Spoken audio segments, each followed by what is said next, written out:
Hi, it's Lauren. I am sharing today a video that originally was released on the Whimsy Stamps channel. I hope you enjoyed this video of how I put together this slimline shaker card.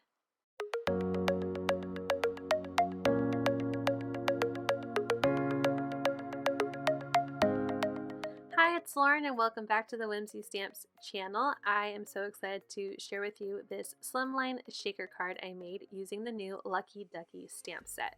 I've die cut out my frame using the new Meadow slimline die as well as these little clouds, and I'm also using the Scallop Peekaboo slimline die for my background.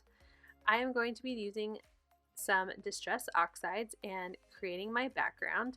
Now I want to mask off where my blue sky is on my scallop paper, so I'm lining up that negative piece and I'm using some low tack tape to just create a border so I know where my blue needs to stop when I'm distressing.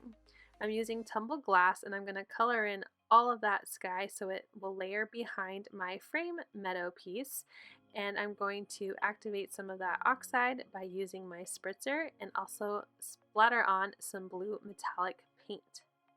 I'm going to lift up my tape here and I really like how it turned out, so I'm going to set that aside to dry.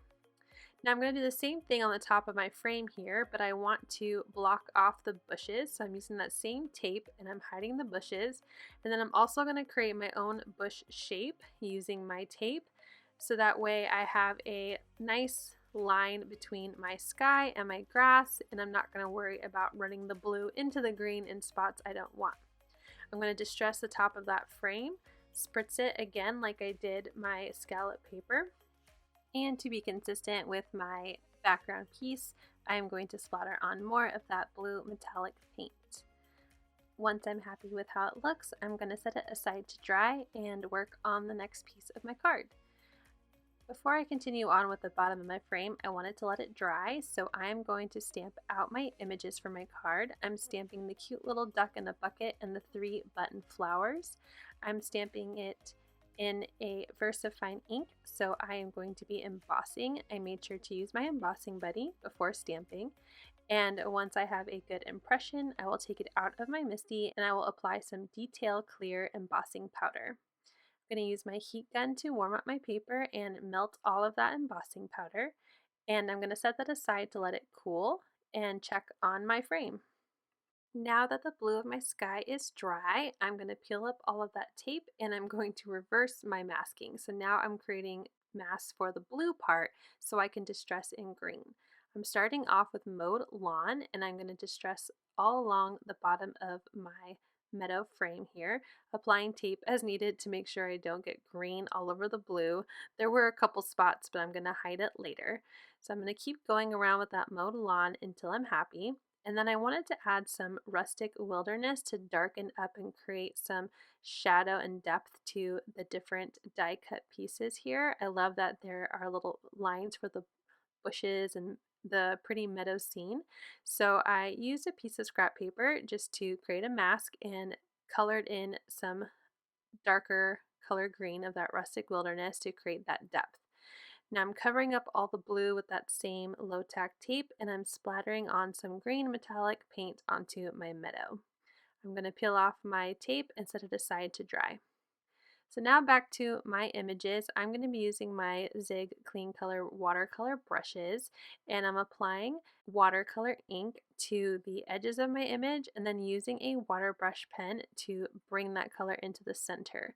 That way I can create some depth in my images as the darker watercolor paint is on the edges and it lightens up as I bring that color towards the center. In order to keep this video not terribly long, I'm going to skip through the coloring. I'm using some yellow for the inside of my flowers. I'm coloring the roses in the bucket, kind of a berry color. It's not quite red, not quite pink. And then I'm going to color all of my leaves with this lighter green. I'm going to bring in some light lavender purple to color in those flowers. I'm adding ink and blending it out with my water brush. And then I'm going to color in the duck this kind of brown, kind of a yellowy brown color. I thought a little brown duck would be really cute sitting in this bucket. And I'm just following the same technique of applying watercolor ink to the darker parts and blending it out. with my water brush pen to create shadow and depth. For the flowers on the ground, I went with a pink, again putting color in and blending it out with my water brush pen. And then for the handle, because it is a metal bucket, I thought a little nice, pretty wooden handle would be nice. So I added different shades of brown and used my watercolor pen to blend it all together. And it was a little dark, so I used my microfiber cloth just to pick up that water, and it lightened it right up. For the beak, I used some orange watercolors, and for the grass, I am using that light green again, and as well as a dark green, and then blending it together with my watercolor brush pen. I am blending out the green outside of the image just to make the grass seem fuller. I wanted to add some color to his eyes, so I very carefully outlined the little black iris part of his eye with a teal, and then outlined the outside of the eye with a very light gray. Just wanted to create some color and depth in his eyes. For the button flowers, I'm going to be coloring the stem and the leaves the same way as I colored in my grass. And for the button centers, I'm using yellow and orange and blending those together with my water brush pen. I'm going to color one of the flowers with that same purple as I did for the flowers in the bucket. The other one I'm coloring the pink, the same pink that I colored the flower sitting on the grass. And for the final flower, I'm going to bring back that berry color and color in this final flower, applying color to the center of the petals and coloring it out with my water brush pen. I'm going to set that aside to dry and go back to work on my slimline card. Using that negative piece from the frame, I cut out 2 pieces of acetate to create my shaker. I'm applying strong adhesive all the way around the frame and applying the first acetate paper down. I am using a foam adhesive roll to create a frame around that acetate where my shaker parts are going to be, and then I'm going to apply foam tape to the rest of my slimline. I didn't want to cover any of the die cut grassy bushes, because I wasn't really sure how I was going to layer all of my images on the front. So now that my foam tape is in place, I'm just picking lots of random sequins and beads for my stash and these really pretty clouds. I will have everything linked down below that is similar. I just shopped my stash for my shaker bits inside here. And once I'm happy with everything in there, I'm going to pull up the release tape just around the shaker and apply that second layer of acetate. This will just help me keep everything inside when I apply this to my scallop piece.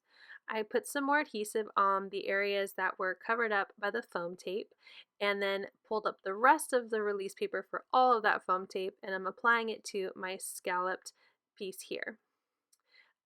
I'm checking my shaker, making sure everything is moving. I did notice that my blue beads were a little bit big for my foam layer, so that a few of them do get stuck, but that's okay. I've cut some craft paper for my card base. I've cut it down to 8.5 by 7 and scored it at 3.5 to create an 8.5 by 3.5 side folding card. I glued that down with some wet glue, and now that my images are dry, I fussy cut them out and I'm going to play around with my layout. I wasn't sure where exactly everything was going to go. I know with the depth perception the flowers should be in front because they're so large compared to the duck, but I just didn't really like the layout. So I'm going to flip those flowers and duck so that the flowers are behind them. So they are gigantic flowers, but that's okay. It's cuter this way to me, and it's fine if they're huge compared to the duck.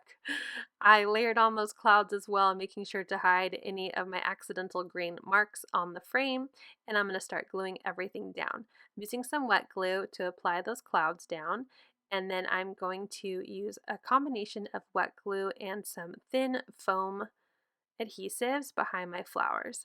I didn't like that there was too much white between the flower and the leaves, so I'm just using my little paper snips and I'm just going to cut those down.